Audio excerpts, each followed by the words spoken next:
Hi, everybody. I'm now being recorded, I see. So welcome. And I'm so sorry we're virtual. Although I will say the virtual wine tasting was awesome. I really do, like everyone, I'm tired of Zoom. And I'm very ready for us to gather together in traditional builder society ways as a group. I hope you did make it for the wine tasting. For me, I did it in my office, in my workplace. That's a first, and it might become a habit. For those of you that are just joining us and missed out on that, I hope you have a beverage of your own and can enjoy what will be a terrific presentation. I had lunch with Greta yesterday, and our organization it's never been busier. And these are really, really exciting times for BHC. I, like all of us, am inspired just by being in her presence. And I hope we all catch a little bit of that being with her and our other speakers tonight. Tonight marks the 13th anniversary of BHC's Builder Society. It was established in 2008 to recognize sustaining donors contributing at a significant level. And if some of you are here tonight that have been with us since that time, thank you very much. And others who have joined us along the way, thank you very much. And on behalf of staff and board and roughly 2,500 people who call Better Housing Community their home, we appreciate you in the Builder Society. Oh, and I need to acknowledge my mother. I can't do a call without saying hi, Mom. So our founder, Carter McDowell. And it's now my distinct privilege to introduce our speakers tonight. And Greta Harris, her bio, which has been provided to me, is extremely lengthy. So I'll just go to the recent really cool things to mention about Greta. As many of you know, she's been on the board of Virginia Tech for the last 5 years. This year, she joined the board of Markel Corporation, which is just fantastic. And if you happen to have a subscription to the Richmond Times-Dispatch, you know that she chairs the Commonwealth of Virginia's Bipartisan Redistricting Commission. She's on the front page of the paper every day about that. And the last cool thing I'll mention is that Greta is a member of LMR class of 1995, and that organization honored her this week, I think, with its 2021 UCROP Community Vision Award. And congratulations on that, Greta. Our next speaker is Reverend Ben Campbell. The Reverend Benjamin P. Campbell is a pastoral associate at St. Paul's downtown.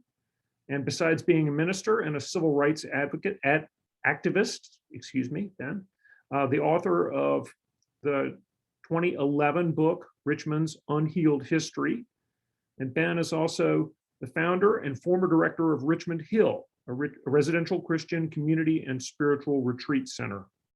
Reverend Campbell retired from Richmond Hill in 2016 and is a decades-long advocate for racial and social justice, the Richmond public school system, and public transportation in our region. And also, I'd like to introduce Katina Jones. Katina Jones is the founder and principal broker of ICON Realty Group. Her real estate resume includes new construction, urban revitalization, historic and luxury home sales and marketing. Katina's been a listing agent for multiple builders and developers and nonprofit housing organizations. I've got a long list of her clients that includes RRHA, the City of Petersburg, VHDA, and most importantly, the Better Housing Coalition. So with those introductions made, I will hand this back to you, Jennifer. Thank you, Wee. Let's see, in 1968, the Fair Housing Act was signed into law, making it illegal for landlords, homeowners, and financial institutions to decline to rent, sell, or finance a home because of a renter's or buyer's race and some other factors. Since that time, residential segregation by race has declined, fulfilling one of the goals of that act. Despite progress, a troubling statistic remains. Black families today have the lowest rate of home ownership compared to other racial groups in America. According to the latest census, 44.1% of Black Americans owned their homes at the end of 2020. Compare that with 74.5% of white Americans. This gap in ownership rates is the widest it's been in 50 years. As a primary contributor to generational wealth building, this gap presents a major barrier to economic mobility for many families of color. Reverend Campbell, Greta, what are some of the contributing factors to this persistent gap in home ownership rates, and what can we do about it? Well, thank you, Jennifer, and welcome my friend, Reverend Ben Campbell.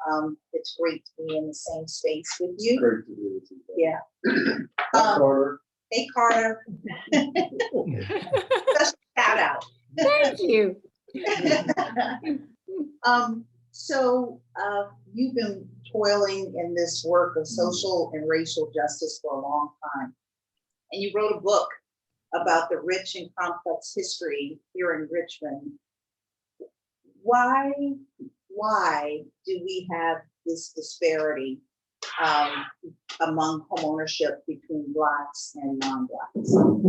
In 30 seconds or less. In 30 seconds or less. Well, Virginia had overt laws discriminating by race for 350 years. And we've had about 50 years since the end of those. And in the first 250, there was no significant ownership by Black folk.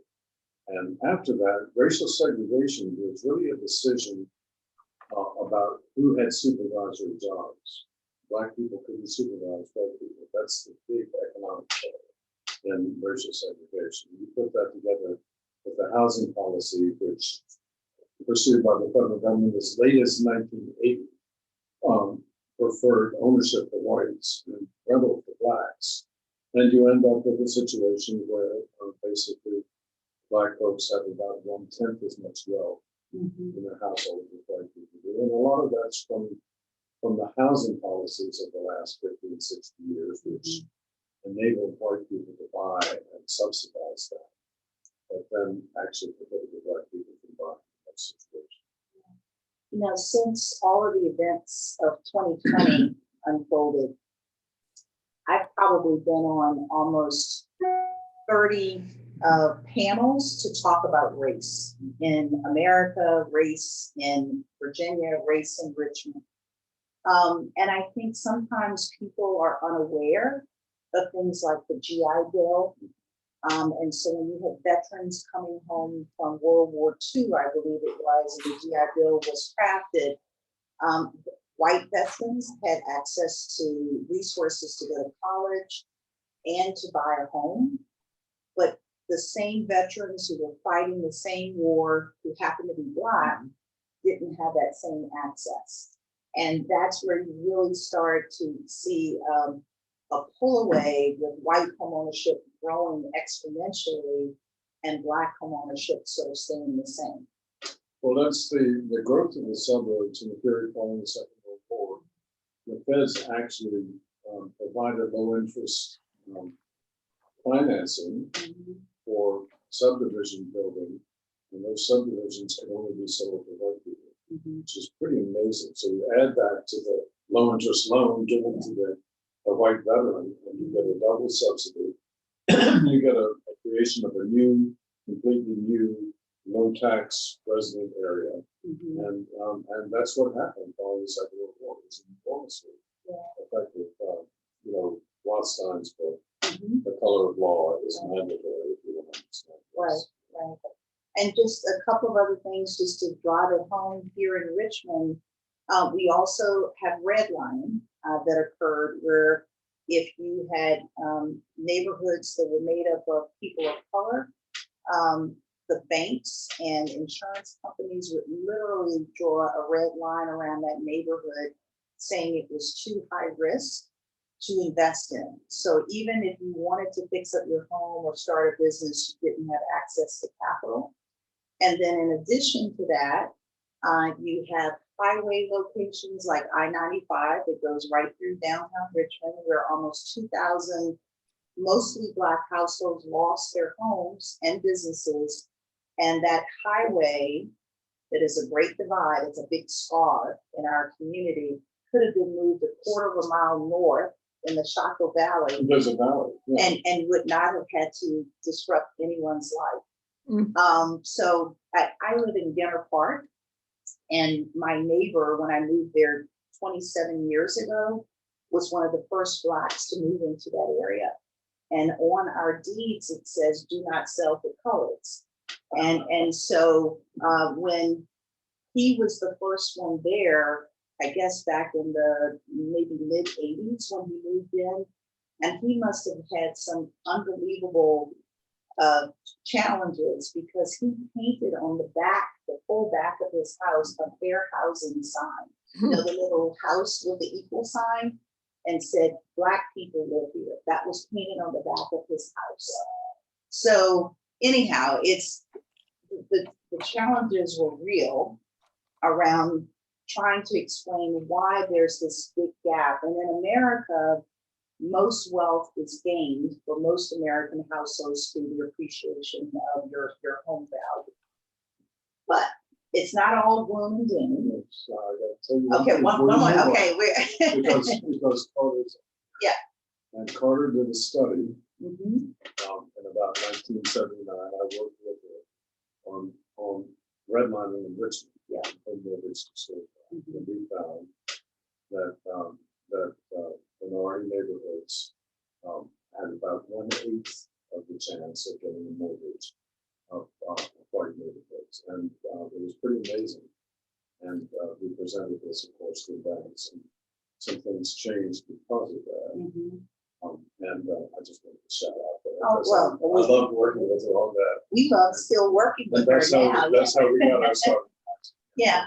Well, and I will say that I would love to say that that was way back then in the 1980s, but unfortunately, some of that is still going on. And in 2008, the Great Recession, Right. What we found out was that mortgage brokers were creating crazy financial products, exploding mortgages, they were called. And so you come in with a very good interest rate, and then a few years later, it would get really big to the point where people lost their homes. And during the Great Recession, Black and brown households lost the majority of their wealth because of the plummeting home They values. were cheated. They were That cheated. was deliberate misuse of people, and the bankers had always been trusted to watch after their money, and this was a bunch of bankers who were trying to lose it and trying to do it. Well, so what can we do about it, right? Yes, yes. That's And what I wanna because talk about. Sarah and Stacy and Jennifer said that they would come after us if we didn't end on a very That's positive right. note. And honestly, I think we sort of queued us up nicely at Better Housing Coalition, and certainly we can't do it all, but we're going to do our fair share to really help be part of the solutions to problems and not just sort of sit by and wring our hands. I think I was sharing with you earlier that I was with the Chamber intercity visit last week, and we were in Charlotte, and we were looking at some of their affordable housing plans. And as a city, they're issuing $50 million bonds for affordable housing. The city is doing that. And I would really like that to be replicated in Richmond. They also have done away with single family zoning, so that instead of having acre minimum size lots with McMansions, you can now do duplexes and triplexes in those same communities to make the price point a little bit more affordable. And they've aligned resources, both public and philanthropic, in order to have a bigger pool of capital to help facilitate more affordable housing production. But those are things that Charlotte is doing, and I sure hope the leaders that were visiting there will come back and try to implement some of those ideas here. At Better Housing Coalition, I think so much of the work that we're involved in is policy work. And so we're hoping to promote, and we're waiting for the governor's new budget to come out. And we're hoping that he's going to put $500 million into his budget, his last budget, as he walks out the governor's mansion, for affordable housing, of which a good portion of that is earmarked for homeownership, to promote more households of color to have the opportunity of the American dream. Yeah, that business of trying to close this wealth gap and let home ownership be the mark of this generation, for persons who have been discriminated against in the past. Yeah. I think is one of the great hopes of our time. And I know that you guys are working at it, and a lot of us are working at trying to make sure that we can get people into affordable housing that they can purchase. Right. Trying to make that purchase possible. Yeah. And the housing good, Right. so that folks have a shot at enabling the next generation of the security that comes from having home ownership. And that's a really worthy goal. It is a worthy goal, and I think that what we're seeing, one of the silver linings of the last 18 months, and it's hard to see many, but there are some, is that what we, because of the really strained labor market right now, more and more businesses are leaving minimum wage at $7.50. And in case you don't know what that is, that's just over $15,000 a year. So the people who are handing you your coffee or McMuffin when you're going through the drive-thru, those folks are working 40 hours a week and making $15,000 a year. So now if some people are moving up to $15 an hour, and I know that's controversial in the business community, that's just over $30,000 a year to support your household. And so the housing is expensive. I wish that it weren't, but to do quality housing, it costs a lot of money and it takes time. The ultimate way to help people have opportunities for better housing options is to also help them raise their income. So at Better Housing Coalition, I hope that our donors know that we also provide workforce development and workforce readiness services to help people get access to living wage and career ladder employment, because the more money you have, the more choice you have. We also participated for many years in doing neighborhood revitalization. You remember maybe 20 years ago, we had 3,000 to 4,000 vacant units, boarded up units around the city of Richmond. Most of that is gone now. We are a hot commodity and everybody's investing in the city. But that was scattered. If you had a smile with a couple of missing teeth or rotten teeth, that's what a block would look like. And we would go in and infill or rehab a house, but we couldn't get to scale. And now we're doing urban subdivisions. You know, I was doing thinking a lot about more. that today. Part of what's going on there is really important too. And I was thinking of the project we've got going on the former Dove Court. I don't know Yes. what we're calling that. Highland Road. Yeah, Highland Road. But that's not only important because it's going to provide 120 homeownership houses at an affordable level, Right. but it's also important because that strengthens the whole neighborhood. Yes. So the importance of healthy, affordable housing that people can own and keep up, and that you support folks in getting into that, it affects the whole area, not just the immediate. And different from greenfield development in urban subdivisions, the infrastructure is already there, the roads are there. And so it's good for the environment to sort of do adaptive reuse to those areas that are hurting. And then even with the rezoning case that's going on about to start right now in Eastern Henrico, we're doing rental as well as townhomes as, again, another option for home ownership. And we think that the townhouse design will bring down the per unit cost to keep affordability there. So one of the things that interests me that you and I have been talking about too is we're I know you're working in some of the counties now, too. Mhm, You've been working in Chesterfield. Yes, As well as the city of Richmond. Charlotte, Mecklenburg is a single unit, so it is. they have the financial power that our counties have to build about bond, to create bonds that affect the city. We don't, so we're gonna have to invent our own way of doing this. It may come from the state, Mhm. and, Governor Northam just got great news on his finances He today. did. So maybe that'll help get what we need. Well, But I do think it's encouraging to feel mhm, that the awareness of the need for affordable housing and for home purchase as a goal right. is fully alive in all of our jurisdictions. Mhm. And therefore, the commonality and strength of all of the governments can be put to bear. Yeah, I think one of the takeaways from Charlotte was the alignment, that you had local government, you had philanthropy, you had corporate leaders and community leaders all working or rowing in the same direction. And I think the awareness is really high on two fronts. One, that everyone needs safe shelter. So we're getting lots of calls from different people to help support more affordable housing development. And then, with all of the racial protests that happened last year, it really pulled back the veil on the ongoing disparities between households of color and whites. And I think a lot of people sometimes think that gap has closed, but in education and health and housing and employment, the gaps are still there. So we've made progress, but there's a lot more work to do. And I would say that,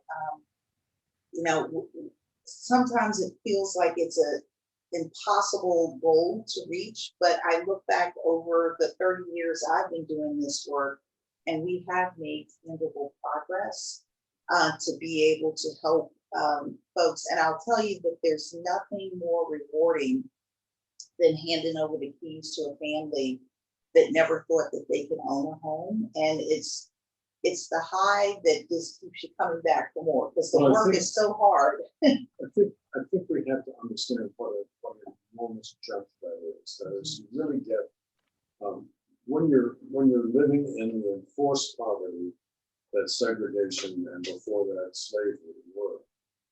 Basically, there's a cliff and you can never go up it. You just get the foot of it. Mhm. But when that home ownership thing is a good jump up to the top. Mhm. You're not with $100,000 income yet. Yeah. But you have the capacity to begin to build wealth. Mhm. And then your children have the capacity of having grown up in a household where wealth is present. Mhm. And that's the jump. And we know how our ancestors knew how to discriminate negatively. Mhm. We don't know how to discriminate positively, but what we do have is the ability to put in extra effort in an area to remedy and in some sense try to repair Mhm. the insufficiency and our failure to fulfill the ideals that we thought the country was built on. Yeah, and that's the thing that gets me. That I'm co-chairing the redistricting commission for the Bless state your right now. heart. Yeah, I know. it's been Yeah. an interesting experience, Mhm. but several times I've been on my soapbox in that process, but I talk about the ideals of America. And it is something that I love. I've had a chance to travel the world, and I love what we aspire to be, but we haven't reached that yet. So important to understand Yeah. that it's an aspiration that we haven't reached yet. Mhm. It's not something we've fallen off of. Yeah. We never quite got there. Yeah. It's always going to be something to strive towards. But I can tell you just one story of a young man who actually was on our board for a while.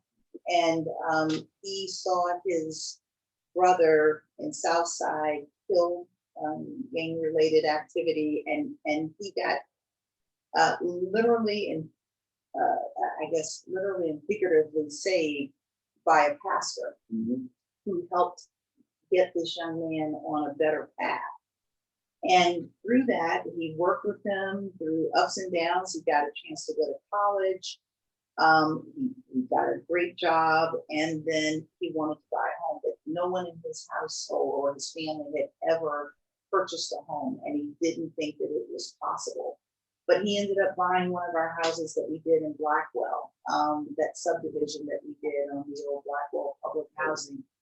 And it changed not only his life, but his family's life. And so every holiday, he says he has people packed in there like sardines, because everyone is so proud that he's been able to become a homeowner. And those homes have appreciated like crazy. And so now he has access to capital to help his kids go to college, to save for retirement. The equity that I have in my home is part of my retirement package, or to start a business. But it's just, it has cascading benefits when we can get more people there. So it seems to me that there are a couple things that are occurring to me. One is, as we know, the issue is not just availability of housing and its cost, but also this basic software of helping with down payment or supporting people in learning to be homeowners. That's critical. Right. I guess Better Housing is providing that always. Well, we partner with housing opportunities, maybe to do that. We have Yes, to do that. yes. And that down payment stuff is really a big issue. If you're living at if you're a wage earner who doesn't own a home, the chances that you will have saved enough money to Right. pay down payment, Right. very slight. Right. But you might be stable enough and strong enough to be able to rent a regular hospital. That will give you equity rather than simply be rental. That's right. And that's critical to what you're doing today. It is. And I'll tell you that in the last few years, we've seen almost all of our home buyers pay less for a mortgage than what they were paying for rent. I mean, there are some places in Richmond where, you know, one bedroom is going for $1,500 to almost $2,000 a month. I can't believe that. That's very different than the Richmond I moved to in 1992. But I think the goal that we have is not just to help people become a homeowner, but it's to stay a homeowner. That's because the magic comes not when you buy the house, it comes 10, 15, 20 years down the road, and you see this valuation jump. And really the last few years has been double digits, and it's just unbelievable. So we want people to do that. And I guess one of the last things, because they're starting. I got another 60 Okay, seconds. okay, what I gotta say. go ahead, say that, and then I have another. So one of the other things is people really have to care about policy. And you cannot let the desire for a better housing policy be caught up in the Democrat Republican fight. It has to be more in the county city fight. We have to basically figure this is something that we've all got to do, and there are things we now know that we didn't know before. Like the issue of inclusive zoning is essential. Yeah. And there are other issues which we just got to help the state and local policy so that in fact we can end up doing the stuff that needs to happen, because otherwise there's no way to make up for the kind of runaway situation where housing remains a difficult thing for people. Yeah, you can't build your way out of this. It has to be coupled with thoughtful and inclusive policies. And I think I was moderating a housing panel down in Charlotte last week, and I ended with, we have all of the puzzle pieces that we need in Richmond, but we need two things. It's the political will to do the things, and some of them are hard, but to do the right thing in order to ensure that more of our neighbors have access to opportunities.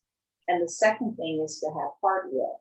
We have to care, and so people may, have a different skin color, may look a little different, be a little different, but honestly, I've been around long enough to know that we all share the same hopes and dreams. And we want tomorrow to be better than today, especially for our collective kids. And that's what we're working on, and we're motivated to do more of. And because of your support, we're able to just continue to make things better for more of our neighbors here in the greater Richmond area. Ben, thank you so much for spending Thank time you, with Greta. me. That's always a pleasure. And sometimes we're gonna have to get together and keep the conversations going. Keep us honest here. So I think, are we good, girls? Do I hand it back over to Jennifer? And thank you guys for being with us. We appreciate it. Thank you, Greta. Thank you, Ben. And now we're going to hear from Katina Jones, ICON Realty, and she will talk to you, give you a little preview of some solutions, some things that BHC has going on that in the single family affordable homes that we have currently in production, and her part in that for us. Katina? Hello, good evening, everyone. Hello. Hello. Thanks so much for having me. It's truly a privilege and an honor. In the introduction, they shared with you that I've been working in affordable housing for quite a long time. I've been in the business actually 17 years in affordable housing, 15 of those 17 years. And so it's a big part of what I do and who I am and what I believe in is really a passion of mine. And I'll tell you, it has to be a passion because it's a lot of work, but it's a very rewarding work. And I think I'm going to start with, I was supposed to close out with this, but if it's okay, Sarah, I'm going to start with talking about Armstrong, North Hills at Armstrong Renaissance. And I want to start with that because I really think it embodies what we've been trying to accomplish several different ways. Like Greta was saying, in the past, we've done a lot of, infill lots. We did something somewhat similar with Hope 6 and Blackwell, not quite exactly, but that's probably the closest that we got. But North Hills at Armstrong Renaissance really is shaping up to be the community, to be the footprint for what I know BHC wants to be able to create going forward. I think one of the beautiful things about this community is truly a mixed income community. And I think when we look at our communities and our neighborhoods, we know that we don't want any of one thing, even if it's all affordable or all market rate. The best value for the residents we find is when we are able to create these mixed income community, and not just income, but of course we're talking about racial equality in housing. And so we want to make sure that there's a mix of that as well. Brett and I have had some great conversations about, how do we make sure we're reaching out to our African-American community, staying within the parameters of fair housing, but making sure that they have this education and information. And the more I think about those conversations, the more I realize if we don't give it that added effort, if we don't make sure our community is getting that information, I think that's when we're missing the mark with fair housing. I think that's when we're missing the mark with making sure that our community knows about these incentives and these opportunities to come back to communities that most of them have been historically Black communities that has changed, through gentrification and other things where you don't see much of us in those communities anymore. A lot of that has to do with race. Some of it has to do with income and rising property values. But I think we have an obligation to make sure that that information is getting out to everyone, especially those who used to call these communities our own. So I'm going to share my screen. And so these beautiful homes that you're looking at here are located on the old Armstrong High School site. And so if you look at these designs, you'll see that there is definitely a flair of Churchill, but a much more modern design and modern approach. So we don't want to get away from the beautiful architecture that Churchill has to offer that we all love and appreciate. But we did want to add a bit of a modern flair, modern design, really sleek interior finishes, and really beautiful craftsmanship. So the market rate homes and the affordable homes really don't look any different. And I think that's a beautiful thing, because we don't want to build a community where this home over here is obviously the one for the affordable buyer, and this one over here is obviously the home for the market rate buyer. So that, you know, that within itself gives me some fair housing concerns. But these homes look the same regardless of the buyer. And of course, there are a lot of subsidies and down payment assistance that goes into play to make that possible. For the affordable homes out here, it's taken about $130,000 per house for the affordable units, and it's 8 affordable units in this community of 36 homes. And that's about, I believe, and Greta, feel free to jump in and correct me if I'm wrong, but about 90 to 100,000 in construction subsidy, and then about 30,000 in down payment assistance. Okay. So when you look at these homes here, and I'm just going to go through this really quickly, we actually have 6 of these homes on the market, 3 of which are already under construction. And the prices range from $355 up to $403. So the homes that we have on the market right now, the first 3 that are under construction are going to be delivered in late November. And so we'll be able to have some homeowners out there before the end of the year. As long as supply chain issues don't slow us down, I think we're pretty much on track, and we'll be able to have some homeowners out there before the year is out. So, you know, North Hills at Armstrong Renaissance is where, you know, we truly feel heritage is meeting modern day living. And in my marketing, it's important to me that the history of Armstrong High School within itself, the site itself, is not forgotten. My dad is a 1965 graduate of Armstrong High School. He never let me forget that. He was very proud of that. And so this is the first all Black, or, you know, of course, then it was colored, high school in Richmond. So there's a lot of history here, and and we don't want any of that to be forgotten. And a lot of that we've captured in the sales and marketing that we have for the community. The high school itself was named after Samuel Chapman Armstrong, and you'll see in the models that we have, we've picked up some of those names in the models.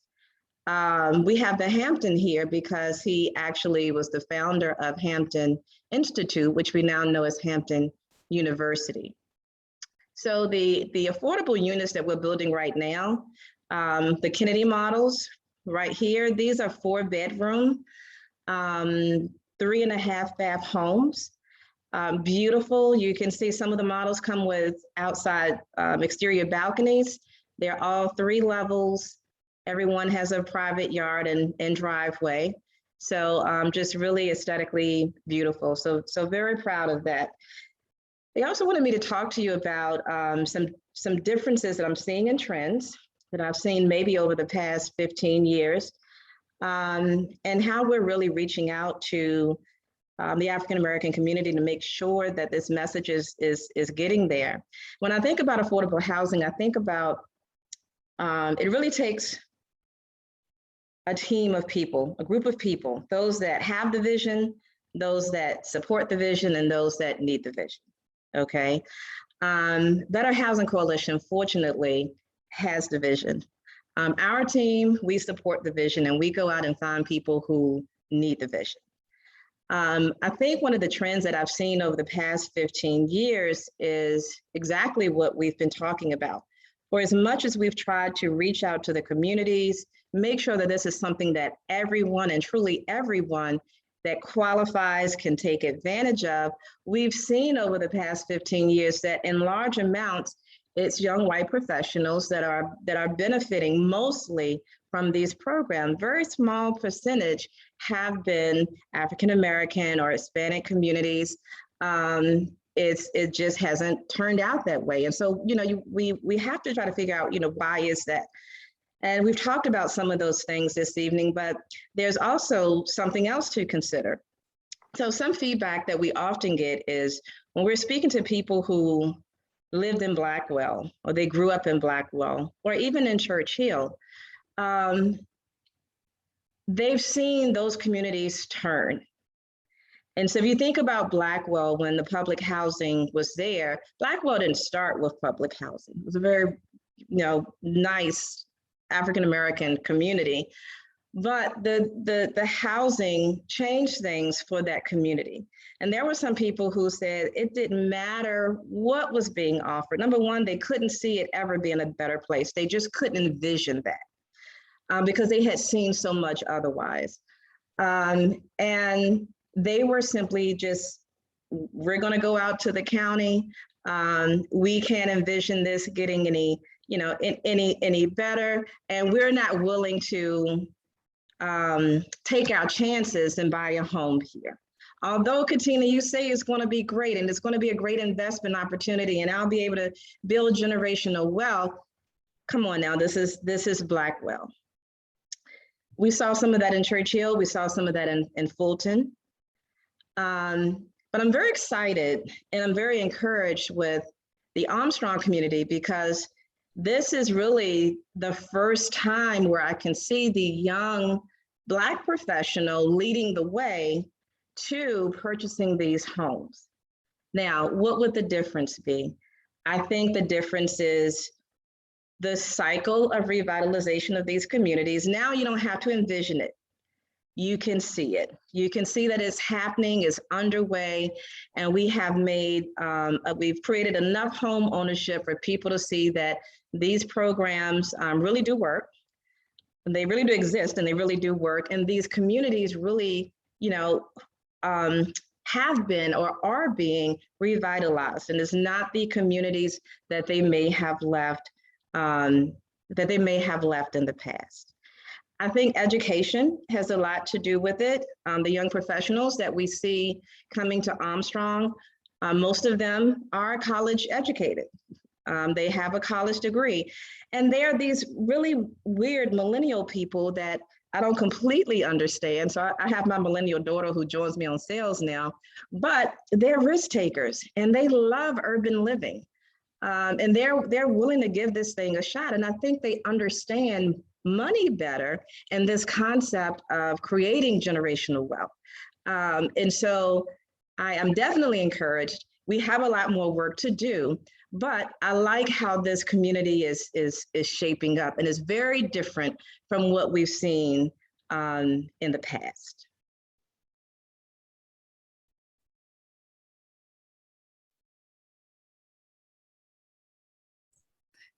Katina? I'm Thank sorry. you. I didn't mean to leave a cliff there. No, I had trouble getting myself off of mute, so I'm sorry about that. Thank you. That was wonderful. And we do have a question in the chat, and this might go to Greta. I feel like it would go to Greta, but I'm not positive about that.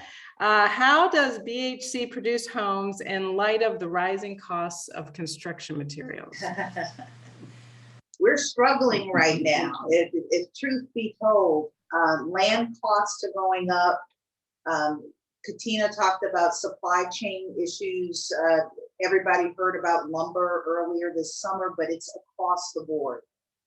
We have a development where we had some installation issues with a roof that we have to go back and replace. And we've already agreed we're going to replace the roofs. We can't get the material until February. So that's a challenge. And then labor costs are going up. And I think part of the issue is, yes, we believe that labor costs should go up. But all of that goes against trying to deliver a quality product at an affordable price. So thankfully, we're in a period now with unprecedented federal dollars into the ecosystem.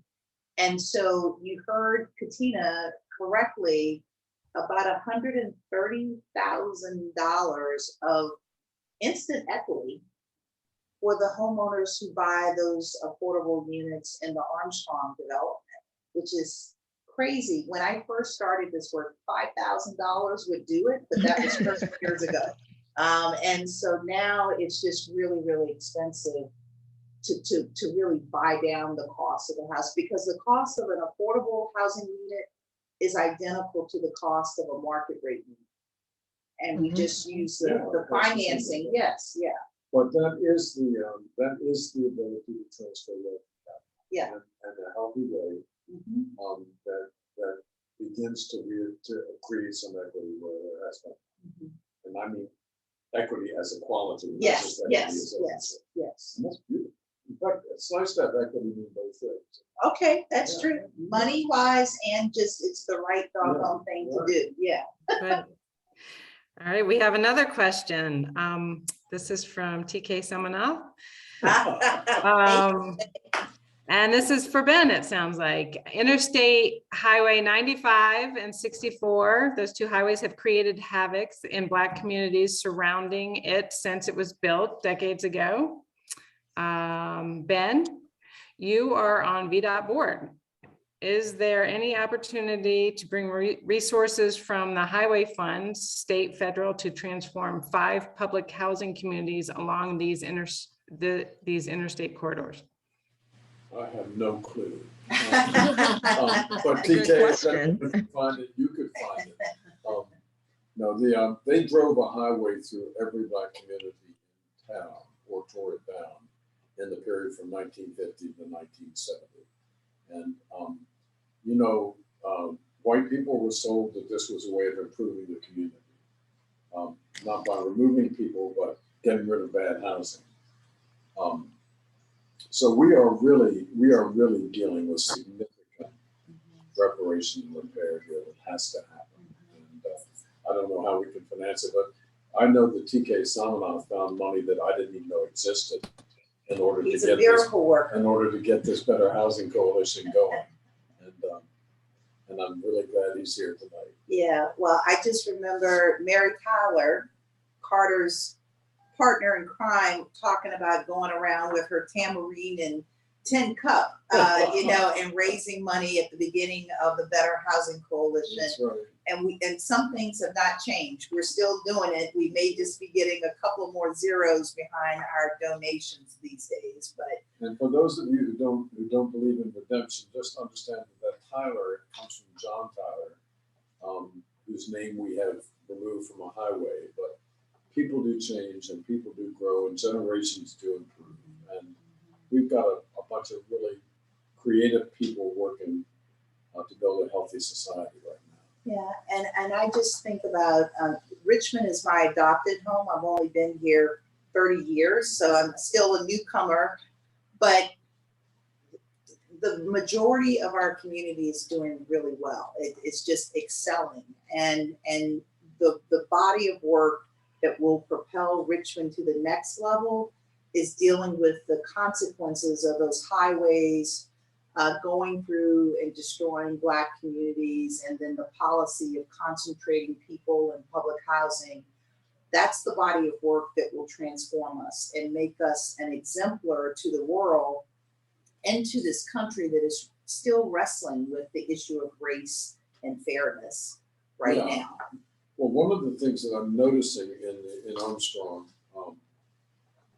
is, and I've noticed it before. I mean, if you can make sure that some folks who are trying to move from rental to ownership, and basically minority folks in this situation, can catch on to the tail end of a gentrification movement when things are happening, and that's part of what we're doing here. That's one of the ways that we're able to get this wealth spread, Right. son, and it really does help. And it's so sometimes your new housing can be in a lower income neighborhood where you're trying to be the builder of it. Right. But other times you can catch on to the thing that's happening anyway that you Right. can't do anything Right. about, Right. Can't stop the And- market. and enable people to come back. And I think this issue of how people will come back to Church Hill who Right. left, Right. this is one of the ways they will. Yep. Yeah. We hope so. It's not bad thinking. It's play any game you can play to win this thing. Next question would be, what do the home ownership down payment grants do for a buyer? Okay, Katina? It turns them into a homeowner, is exactly what it does. But it creates the opportunity for them to get into a quality built home for as little as 1% down. So down payment assistance can range anywhere from, Greta mentioned the 5,000, and depending on what grants are available, you can stack those grants up until you can get to about $30,000, $35,000. So the down payment assistance is really key in this whole thing, because we know that we are servicing clients or future homeowners that don't have that kind of savings. Okay, they don't have the savings to bring a 5%, 10% down payment to the table. They're working, they have good credit, and they have some savings, but not enough to just take it all and put it into the house when we know, okay, it's probably going to be better for them to keep those dollars in their savings or use those dollars to actually maintaining the home after they move in. And so the down payment comes in and creates the first level of affordability for them. And it gets that mortgage payment down to the point where it is affordable and it is less than they would otherwise pay in rent. So the down payment assistance to grants are really key. Of course, there's grants on the construction side, but the down payment assistance, and it goes towards their closing costs as well. And there are different pots of money. So we have Better Housing has this pot of money that they may get from various sources, and then there are home funds, and home funds are usually for our homes right around $10,000 per home. And then there's federal home loan bank funds, and those are usually right around $5,000 to $7,000, maybe a little bit more if you're a veteran, if you're in education, if you're a nurse. So again, and we just try to layer as much as we can to make the home as affordable as possible, or as much as available and as much as they qualify for. So we try not to leave anything on the table. We literally carry them through the qualifications of everything that's out there available for them to get that mortgage payment down. So the down payment assistance and grants are really key. Okay, thank you, Katina. So for each speaker, here's a question for each of the speakers. What one thing makes you feel most optimistic or is most promising to improve home ownership in our RVA region? Ask that question again. Sure. What one thing, we'll limit it to one thing, but you can go over one thing if you want, makes you feel most optimistic or has the most promise in your mind to improve home ownership in our Richmond area? I'll start if that's okay. I think what makes me most optimistic is the plan continues, or the vision, you know, as I talked about earlier, seems to continue to evolve and continue to grow. So we looked at Armstrong and we looked at Highland Grove. So we know that this is, and we've talked about, you know, what's happened over the past 15 years. So the vision and the effort is just increasing. It's getting greater. And we're going to be able to help that many more families. So, you know, Greta having the vision to go from, you know, one lot at a time, infill lots, into more subdivisions and creating neighborhoods and communities of higher density means we just get to help more people. The locations of these homes are, you know, within communities that are very heavily gentrified. And without these programs, you know, our teachers that service our communities, they couldn't buy a home in these neighborhoods. Our police officers, our firefighters, our city workers, blue collar workers, they wouldn't be able to purchase a home in these communities. In a good portion of my life, I grew up in Highland Park. So I'm completely ecstatic to see the Highland Grove plan. But who would have thought that as Highland Park starts to who would have thought that Highland Park would be gentrified, number one, but it is well on its way. It's well on its way. So I'm very encouraged and very excited to see that we have plans to balance that out and keep it a community for everyone, not just higher income families or individuals, all people, all incomes, all races. Ben, what makes you optimistic?